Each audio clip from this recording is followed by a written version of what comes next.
بسم اللہ الرحمن الرحیم۔ رنگین کہکشاں، مصنف M.A. راحت۔ ایپیسوڈ 42۔ میری ملاقات میمونہ خانم سے ہونے کے بعد یہ بات مجھ پر واضح ہو گئی تھی کہ کچھ قبیلے میمونہ خانم کے قتل کے درپے ہیں۔ جب میں نے ان سے ان قبیلوں کے بارے میں پوچھا تو پھر میمونہ خانم نے جواب دیا، دیکھو میں تم سے پہلے بھی یہ بات کہہ چکی ہوں کہ اگر وہ ہاتھ مجھے نظر آ جاتا تو وہ اپنے جسم سے منسلک نہیں رہ سکتا تھا۔ میں ڈرامائی الفاظ نہیں بول رہی، تم خود سوچو، تمہاری پنڈلی میں اگر جونگ چمٹ جائے تو کیا تم اس قدر فراغ دل ہو کہ اسے خون پی کر خود بخود گرنے کی اجازت دو گے؟ تم یقینی طور پر اسے اپنے جسم سے علیحدہ کرنا چاہو گے۔ میں بھی ایسا ہی کر سکتی ہوں، لیکن میری سمجھ میں نہیں آتا کہ میں کسے اپنا دشمن سمجھوں۔ اگر کسی بے گناہ کو میں نے اس مشکل میں گرفتار کر دیا تو اپنے ضمیر کو نہیں سمجھا سکوں گی اور اس کے علاوہ اپنے لیے نفرتیں خرید لوں گی۔ میں صرف یہ چاہتی ہوں کہ اصل دشمن کی شناخت ہو جائے، اور اسی کے لیے میں نے کرنل ہمایون سے رابطہ قائم کیا ہے اور ان سے درخواست کی ہے کہ ایسے لوگوں کو میرے پاس بھیجا جائے جو میرا اصل دشمن پہچان کر مجھے اس کی نشاندہی کر دیں۔ میں پرخیال انداز میں گردن ہلانے لگا اور پھر میں نے کہا، ٹھیک ہے، لیکن ایک مشکل درپیش ہوگی۔ وہ کیا؟ خانم نے پوچھا۔ میں اور میرا ساتھی ظاہر ہے آپ کے پاس یہاں قیام کریں گے، ہمارے قیام کا کوئی جواز؟ ہاں، تمہارا یہ کہنا بالکل درست ہے۔ اصل میں تمہیں بالکل صاف اور کھلے لفظوں میں یہ بات بتا دوں کہ اگر تمہارا شبہ میرے سوتیلے بچوں کی جانب جاتا ہے تو اس بات کو ذہن سے بالکل خالی کر دو کہ میں نے ان دونوں بچوں کو ماں کی محبت دی ہے، اور بے شک وہ دونوں اس حیثیت کے حامل ہیں، لیکن میں کسی بھی ذہن کو ان کی جانب منتقل نہیں ہونے دینا چاہتی۔ اب باقی رہی باہر کی بات، تو رفتہ رفتہ میں تمہیں کچھ ایسے کرداروں سے روشناس کراؤں گی جو اس سلسلے میں کوشش کر سکتے ہیں، لیکن یہ فوری طور پر ممکن نہیں ہوگا۔ اور جہاں تک تمہارے یہاں قیام کا تعلق ہے تو تم بخوشی یہاں اپنے لیے کوئی عہدہ منتخب کر سکتے ہو۔ مشرقی علاقے میں میری جاگیر کا بہت بڑا حصہ ہے، درختوں کا ایک عظیم الشان جنگل ہے، اور کچھ عرصہ قبل میں نے اس جنگل کی صفائی کے لیے ٹینڈر طلب کر لیے تھے، اور ابھی میں نے اس کے بارے میں کوئی فیصلہ نہیں کیا، لیکن مجھے شبہ ہے کہ ان جنگلوں میں کوئی اہم کارروائی ہو رہی ہے۔ تم ایک کام کر سکتے ہو کہ جنگل کے نگران کی حیثیت سے تم یہاں مقیم ہو جاؤ۔ میرا مطلب ہے جو ٹینڈر میں نے دیے ہیں انہی میں سے میں ایک ٹینڈر کے سلسلے میں یہ اعلان کر دیتی ہوں کہ میں نے کچھ لوگوں کو اس کام کی نگرانی کے لیے خود ہی منتخب کیا ہے، اور وہ جنگلوں کی کٹائی کا ٹھیکہ لینے کے لیے ایک سفارش کے ساتھ میرے پاس آئے ہیں، اور میں ان کے سلسلے میں فیصلہ کر رہی ہوں۔ گویا یہ یہاں قیام کرنے کے لیے ایک عمل ہوگا آپ کا؟ میں نے پوچھا۔ ہاں، کیا تم اسے پسند کرو گے؟ میرے ذہن میں تو صرف یہی ایک تدبیر آتی ہے۔ رانا افضال اس سلسلے میں آپ کے خصوصی معاون کار ہوں گے، کیا آپ انہیں بھی اپنے اعتماد میں رکھتی ہیں؟ میں نے پوچھا۔ میں نے کہا نا کہ میں اس بارے میں تمہیں بہت سی باتیں بعد میں بتاؤں گی، فی الحال ان باتوں کو یہیں تک محدود رکھو۔ لیکن میں تمہیں معاف کرنا کوئی بہت اہم حیثیت نہیں دوں گی، کیونکہ میری مجبوری تمہارے علم میں آ چکی ہے، لیکن درپردہ میرا تم سے رابطہ قائم رہے گا۔ میں خود بھی شاید اپنی صحیح ذہنی کیفیت کا اظہار نہیں کر سکوں گی، اس کے لیے تم مجھے تھوڑا سا وقت دو گے۔ دیکھو، محسوس مت کرنا، انسان اپنی ذات کا ہر راز دوسروں تک پہنچا دینے میں تھوڑے سے اعتماد کا متمنی ہوتا ہے، اور اس کے لیے جو کچھ وقت صرف ہوگا اس کا تمہیں خود اندازہ ہے۔ میرا مطلب ہے کہ تم سمجھتے ہو اس بات کو۔ اس پر میں نے کہنا شروع کیا، دیکھیے خانم، مجھے کرنل صاحب نے، جیسا کہ میں پہلے آپ کو بتا چکا ہوں، کہ یہ بتا کر بھیجا تھا کہ مجھے آپ کی ہدایت کے مطابق کام کرنا ہے۔ مزید آپ اس سلسلے میں یہ چاہتی ہیں کہ میں کرنل صاحب سے کچھ ہدایات لے لوں، تو اس کے لیے بھی میں کوشش کر سکتا ہوں۔ خانم میمونہ کسی سوچ میں ڈوب گئی تھی، پھر اس نے غور کرتے ہوئے کہا، نہیں، فی الحال تم اتنا ہی کرو کہ یہاں مہمان خانے میں ہی مقیم رہو، اور میں کسی وقت تمہارے بارے میں یہ تفصیلات بھی بتا دوں گی، بلکہ تمہیں اس جنگل کا معائنہ بھی کروا دوں گی۔ کیا سمجھے؟ میرے کچھ مہمان کہیں سے آنے والے ہیں، میں ذرا ان مہمانوں کا انتظار کر رہی ہوں۔ اگر تمہیں اس سلسلے میں کوئی جلدی نہ ہو تو فی الحال نظام آباد میں ایک پرسکون وقت گزارو اور یہاں کی مکمل تفریحات میں حصہ لو۔ تم اگر چاہو تو دوسرے لوگوں کو یہ بات بتا سکتے ہو کہ اپنی اس کمپنی کی جانب سے تمہیں ان جنگلات کا معائنہ کرنے کی ہدایت دی گئی ہے۔ میں خود بھی تمہیں ان جنگلات کی ایک بار خود سیر کرواؤں گی۔ رانا افضال بھی ساتھ ہوگا۔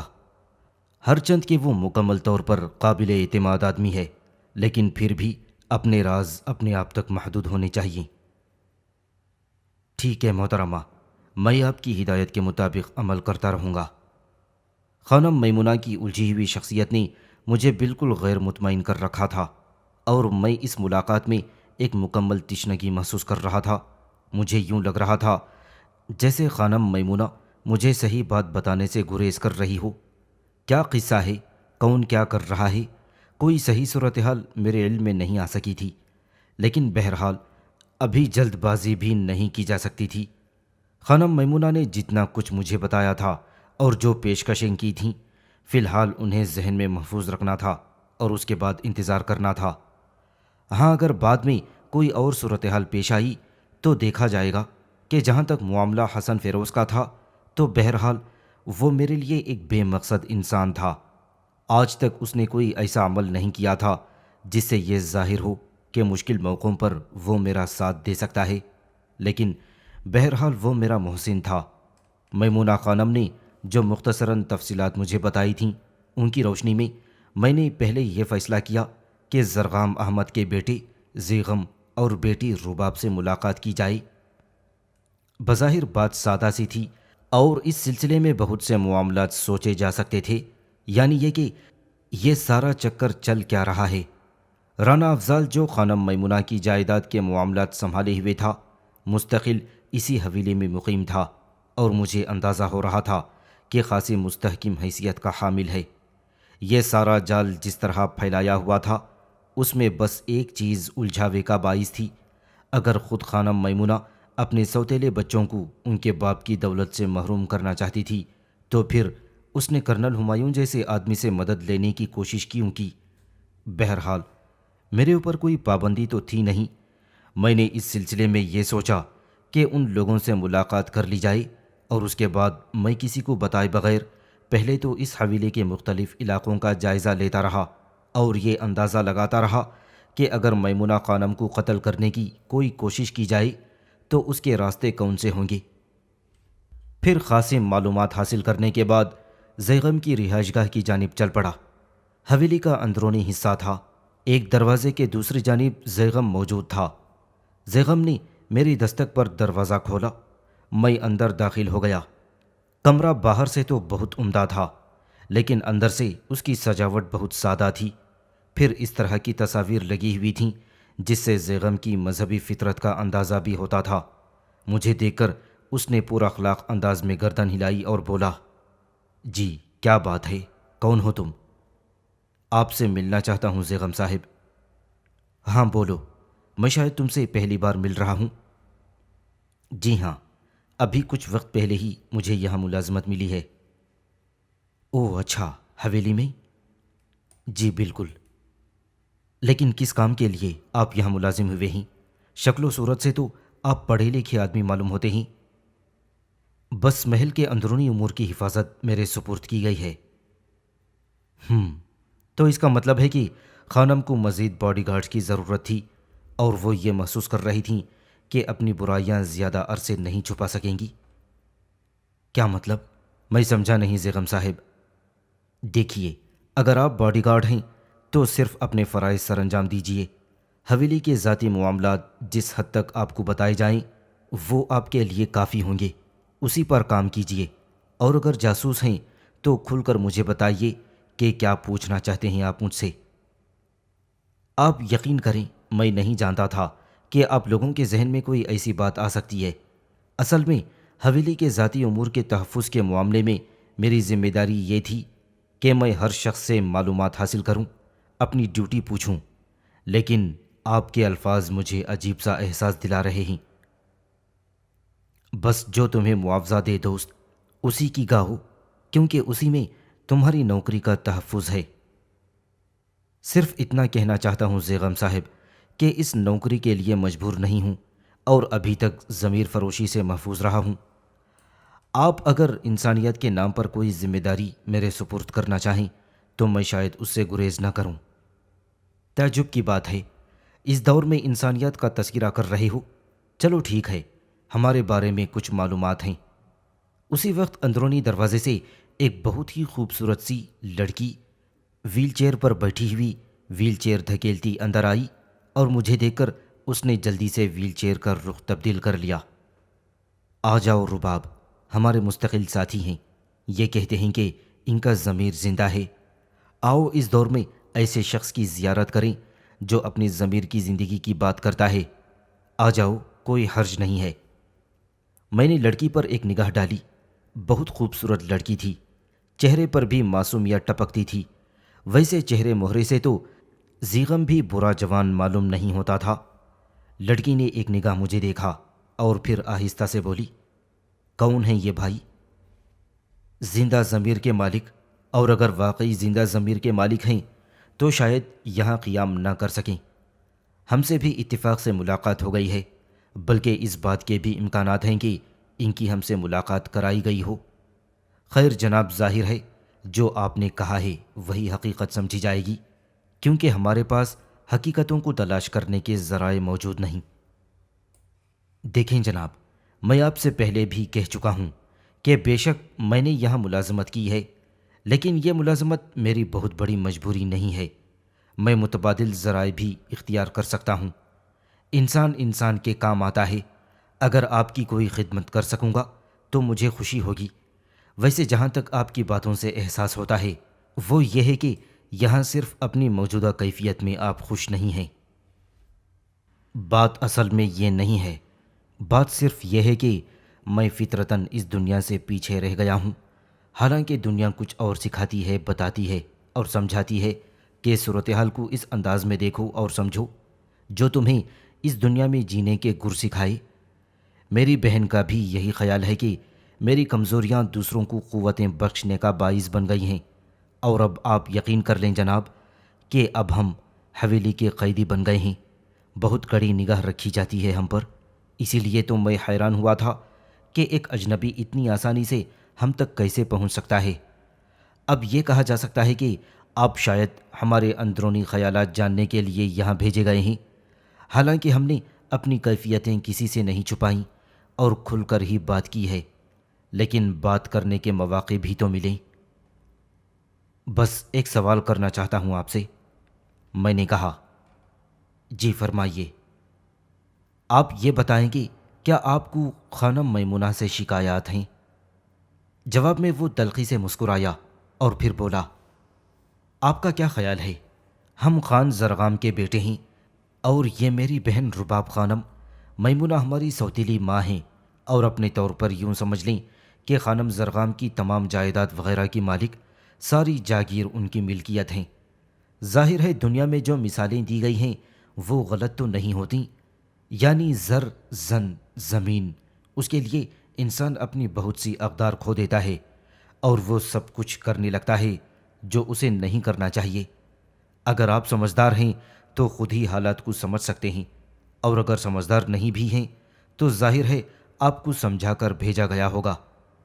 میری زبانی آپ نے وہ سب کچھ سن لیا ہوگا جو کچھ آپ سننا چاہتے تھے، یعنی یہ کہ میرے خیالات یہاں کے بارے میں بہت زیادہ اچھے نہیں ہیں، اور آپ یوں سمجھ لیں کہ میں ایک طرح سے اس حویلی کا باغی ہوں۔ کیا آپ اور بھی کچھ سننا چاہتے ہیں؟ نہیں؟ کیا میں آپ سے درخواست کروں کہ اب آپ تشریف لے جائیے؟ ویسے بھی آپ کی مرضی ہے، اگر آپ کی ڈیوٹی مستقل مجھ پر لگا دی گئی ہے تو میں آپ کو بھلا کیا بھیجنے کی جرات رکھتا ہوں، ورنہ جو الفاظ آپ کے اور میرے درمیان ادا ہو چکے ہیں اس کے بعد تنہائی میرے لیے ضروری ہے۔ بہتر ہے، لیکن میں آپ سے دوبارہ ملاقات کروں گا۔ میں نے کہا اور وہاں سے باہر نکل آیا۔ تھوڑا سا ہی آگے گیا تھا کہ رانا افضال نظر آیا۔ مجھے دیکھ کر وہ اس طرح ٹھٹکا جیسے کوئی انہونی بات دیکھ لی ہو۔ اس کے بعد اس کے ہونٹوں پر مسکراہٹ پھیل گئی اور اس مسکراہٹ سے صاف ظاہر ہو رہا تھا کہ یہ مصنوعی مسکراہٹ ہے۔ اس کے چہرے پر تجسس کے آثار تھے۔ میں اس کے قریب پہنچ گیا۔ ہیلو رانا صاحب۔ ہیلو، کیسے مزاج ہیں آپ کے؟ ادھر کیسے نکل آئے؟ بس خانم میمونہ کی اجازت سے۔ اچھا، خانم نے اصل میں ابھی تک آپ کے بارے میں مجھے واضح ہدایت نہیں دی، لیکن میں آپ کو تلاش کر رہا تھا۔ خیریت ہے؟ میں نے پوچھا۔ نہیں، کچھ بالکل ذاتی سے سوالات تھے۔ آئیے کسی جگہ بیٹھتے ہیں۔ اور پھر ہم ایک ایسی جگہ آ بیٹھے جو سنگ سرخ سے بنی ہوئی تھی اور سامنے کا منظر بے حد حسین تھا۔ خوبصورت فوارے ابل رہے تھے اور ان میں کبھی کبھی کوئی چھوٹی مچھلی بھی بلند ہو جایا کرتی تھی۔ رانا افضال نے کہا، اصل میں ویسے تو تمام معاملات آپ کے ذاتی ہیں، اور جب تک خانم آپ کے سلسلے میں مجھے کوئی واضح ہدایت نہیں دیں گی، نہ میں آپ کو کچھ بتانے کا ذمہ دار ہوں اور نہ ہی کسی اچھے انسان کی حیثیت سے آپ بھی اس بارے میں کوئی سوال کریں گے۔ لیکن آپ کے ساتھی بڑے عجیب و غریب شخصیت کے مالک ہیں۔ کیا آپ مجھے بتانا پسند کریں گے کہ وہ کوئی شعبدہ گر ہیں، کیا جادوگر ہیں؟ کیوں، خیریت؟ کیا ہوا؟ میں نے پوچھا۔ انہوں نے خانم فرقانہ جیسی خاتون کو عجیب و غریب شخصیت کا مالک بنا دیا ہے۔ ابھی تو خانم میمونہ اس جانب متوجہ نہیں ہوئی، لیکن بات اتنی تیزی سے پھیلتی جا رہی ہے کہ خانم میمونہ کو بھی کچھ وقت کے اندر اندر معلوم ہو جائے گا۔ آپ مجھے ان کے بارے میں بتانا پسند کریں گے؟ میں نے ایک ٹھنڈی سانس لی تھی اور پھر میں نے کہا، آپ کیا جاننا چاہتے ہیں ان کے بارے میں؟ جوان آدمی ہیں، لیکن آپ یقین کریں کہ اس وقت اس حویلی کے بہت سے لوگ شدت حیرت سے خاموش ہیں۔ خانم فرقانہ کے لباس بدل گئے ہیں۔ وہ جو ایک انتہائی پروقار اور مہذب خاتون تھیں، انہوں نے رنگین لباس پہن کر میک اپ کرنا شروع کر دیا ہے۔ جہاں تک میری معلومات کا تعلق ہے تو اس عمر میں تو انسانی جذبات اس انداز میں بالکل سو چکے ہوتے ہیں اور ذہن میں کوئی ایسا خیال نہیں آتا، لیکن خانم فرقانہ جیسے پھر سے جوان ہو گئی ہوں۔ وہ اتنی قابل اور معزز خاتون ہیں کہ شاید بہت کم خواتین ان کے ہم پلہ ہوں۔ میں اپنے ساتھی کے بارے میں آپ کو بتا دوں کہ وہ شاید ان کی قابلیت ہی سے متاثر ہے، اور اگر آپ لوگ کسی غلط انداز میں اس بارے میں سوچیں تو آپ کو خود ہی اپنی سوچ پر ہنسی آنی چاہیے۔ یہی تو اصل مسئلہ ہے۔ میں کیا خدمت کر سکتا ہوں آپ کی؟ میں نے پوچھا۔ نہیں، بس میں ایسے ہی پوچھ رہا تھا۔ بہرحال رانا افضال کے الفاظ کی میں نے پذیرائی نہیں کی تھی، لیکن حسن فیروز کے بارے میں مجھے اندازہ ہو گیا کہ انتہا پسندی پر آمادہ ہو گیا ہے، اور پتہ نہیں بیچاری خانم فرقانہ کو اس نے کیا فریب دیے ہیں۔ میرے ہاتھ لگا تو میں نے کہا، حسن، محسوس کر رہے ہو کہ حویلی میں تمہارے بارے میں چرچے ہونے لگے ہیں؟ اصل میں مائی ڈیئر گل مراد، اس دنیا میں کچھ کر کے جانا چاہتا ہوں۔ اس کائنات میں کوئی ایک عمل ایسا بھی ہو جس پر لوگ میرے نام کو یاد رکھیں۔ اور وہ عمل کیا ہے؟ میں نے سوال کیا۔ خانم فرقانہ سے عشق کر رہا ہوں، اور اس عشق کو اس منزل تک پہنچا دینا چاہتا ہوں کہ بہت سی عشق و محبت کی داستانیں ماند پڑ جائیں اور لوگ حسن فرقانہ پر بھی کہانیاں لکھیں۔ اور مجھے بے اختیار ہنسی آ گئی۔ میں نے کہا، یار بڑی قابل عورت ہے، کیوں بیچارے کی مٹی پلیت کر رہے ہو؟ عورت کی تو یہ سب سے بڑی کمزوری ہوتی ہے، اور پھر تم جیسا شیطان اسے کسی بات پر احساس دلا دے تو اس کا بھٹک جانا فطری امر ہے۔ 40-42 سال کی ہوتی تو چلو کوئی حرج نہیں تھا، لیکن اب تو اسے ذلیل نہ کرو۔ دیکھو یار، ایک بات کا خاص خیال رکھنا گل مراد، خانم فرقانہ کے بارے میں کوئی ایسا لفظ منہ سے مت نکالنا جس سے میرے اور تمہارے تعلقات کے درمیان رکنا اندازی ہو۔ میں ان کے بارے میں کوئی برا لفظ نہیں سننا چاہتا، کسی سے بھی۔ ٹھیک ہے، میرا کیا چاہتا ہے، جیسے تم مناسب سمجھو۔ پھر اس وقت شام کے تقریباً 6:30 بجے تھے۔ موسم بہت سہانا تھا اور میں یوں ہی ٹہلتا ہوا باہر نکل آیا تھا کہ عقب سے مجھے شیشی کی آواز سنائی دی اور میں چونک کر ادھر دیکھنے لگا۔ ایک درخت کی آڑ سے خانم میمونہ باہر نکلی تھی۔ قرب و جوار میں اور کوئی نہیں تھا۔ میں اسے دیکھ کر چونک پڑا۔ خانم نے ہونٹوں پر انگلی رکھ کر مجھے خاموش رہنے کا اشارہ کیا۔ پھر جب میں اس کے قریب پہنچا تو سرگوشی کے انداز میں وہ بولی، وہ سامنے دیکھ رہے ہو، اس وقت پھولوں کی کنج کے دوسری جانب؟ کہاں؟ میں نے کہا، لیکن خانم کے جواب دینے کی ضرورت پیش نہیں آئی۔ جو منظر میں نے دیکھا وہ میرے لیے بڑا عجیب تھا۔ پھولوں کی کنج میں خانم فرقانہ بیٹھی ہوئی تھی اور حسن فیروز اس کے زانوں پر سر رکھے لیٹا ہوا تھا۔ خانم فرقانہ اس کے بالوں میں اپنی انگلیوں سے کنگھی کر رہی تھی۔ میں نے عجیب سے انداز میں خانم میمونہ کو دیکھا تو وہ مسکرا رہی تھی۔ یہ شخص کیا انتہا پسند ہے، اپنی شوقیوں میں پاگل ہے، یا پھر کوئی ایسی شخصیت جو اپنا مستقبل کسی عورت کے سہارے بنانے کا خواہش مند ہو؟ محترمہ، یہ تو ایک شرارت ہے، اس سے زیادہ اور کچھ نہیں۔ جہاں تک مستقبل بنانے کا سوال ہے تو آپ یہ سمجھ لیں کہ ایک منٹ، آؤ ذرا۔ خاموشی کے ساتھ ان کے عقب میں پہنچیں۔ وہ جو چوڑا درخت ہے نا، ذرا سا لمبا فاصلہ طے کر کے چلتے ہیں، دیکھیں تو صحیح یہ کیا باتیں کر رہے ہیں۔ خانم میمونہ کے اندر بھی ایک شرارت آمیز تجسس تھا۔ بہرحال میں نے اس کا ساتھ دیا اور آگے بڑھ کر آخرکار اس درخت کے پیچھے پہنچ گیا جہاں سے پھولوں کا یہ کنج زیادہ دور نہیں تھا۔ خانم بہت احتیاط سے کام لے رہی تھی اور مجھے یہ احساس ہو رہا تھا کہ انسان کسی بھی سطح سے تعلق رکھتا ہو، بہرحال انسان ہوتا ہے، اس کے وجود میں وہی سب کچھ ہوتا ہے جو عام انسانوں میں صرف دقت اور حالات اسے اداکاری پر مجبور کر دیتے ہیں اور وہ خود کو دوسروں سے مختلف سمجھتا ہے۔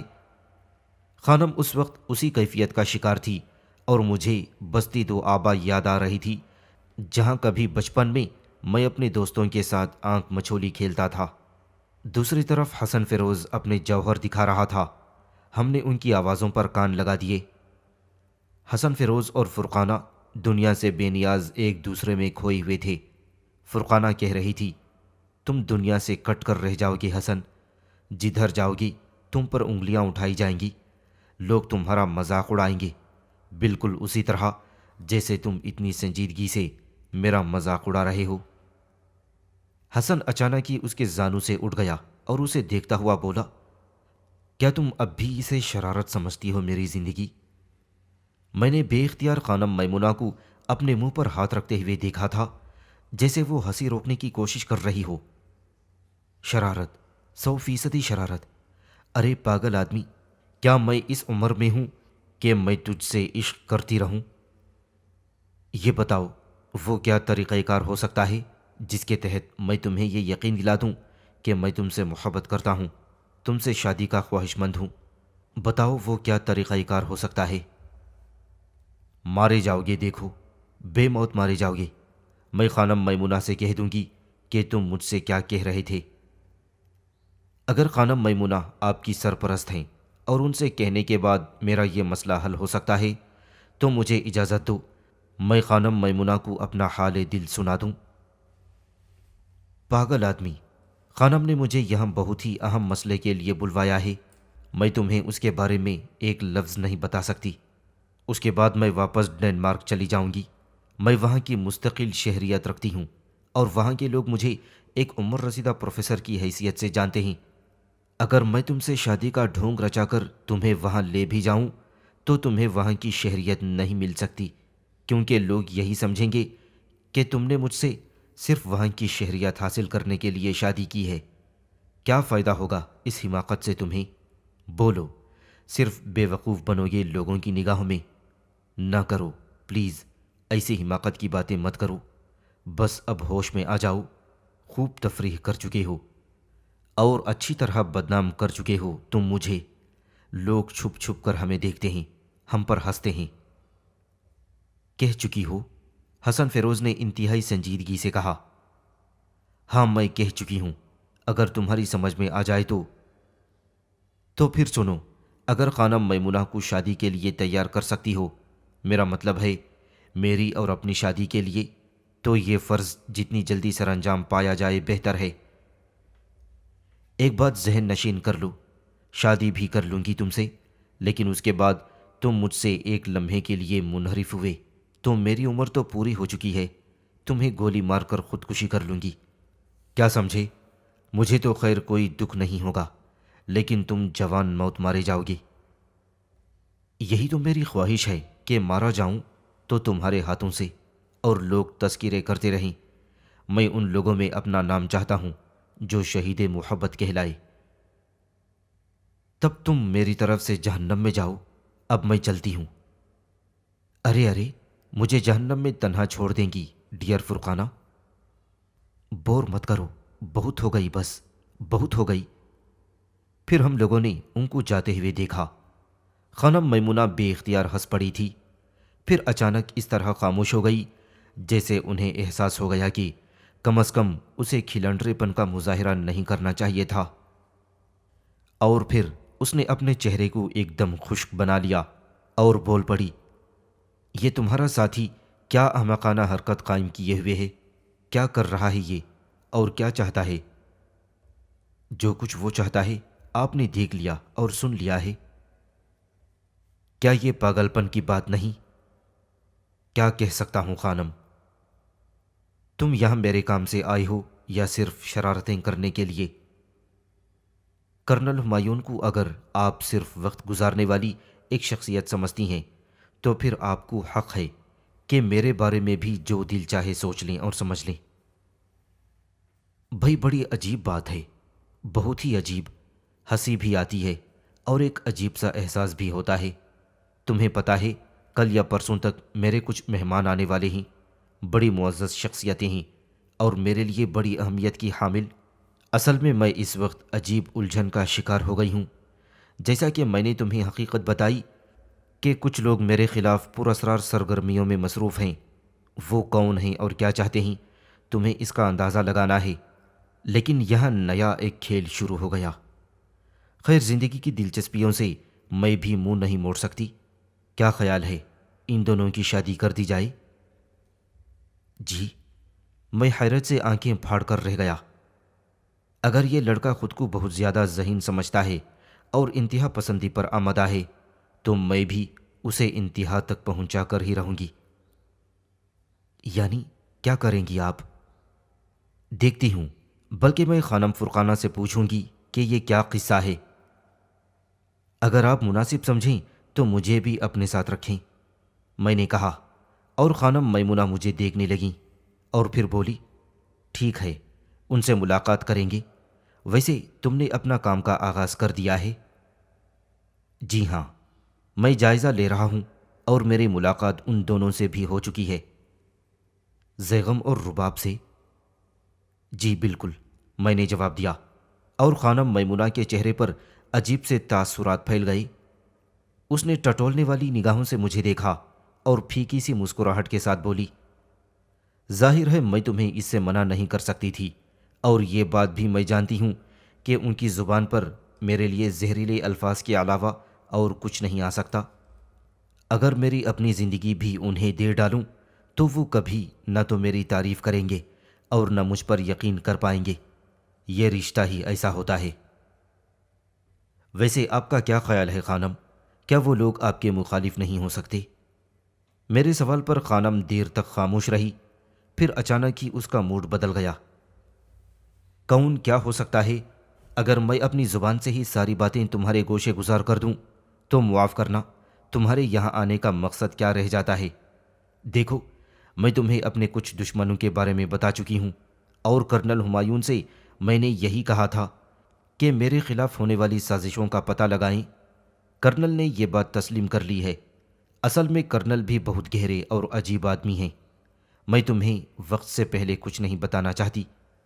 ہاں، اگر کرنل نے تمہیں تمام تفصیلات بتا دی ہیں تو مختلف بات ہے، لیکن تم جو سوال مجھ سے کر رہے ہو وہ میرے لیے ناپسندیدہ ہے۔ اور سنو، اس لڑکے سے کہو کہ یہ تفریحات کرنے کا وقت نہیں ہے۔ میں مشکل میں ہوں، میرے مہمان آنے والے ہیں، ورنہ دوسری صورت میں مجھے تم سے معذرت کرنا پڑے گی۔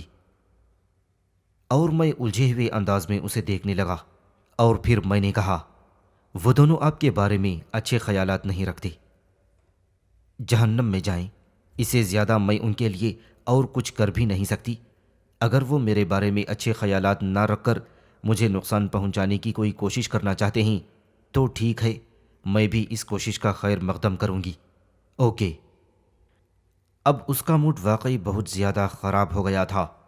میں پرخیال انداز میں گردن ہلانے لگا۔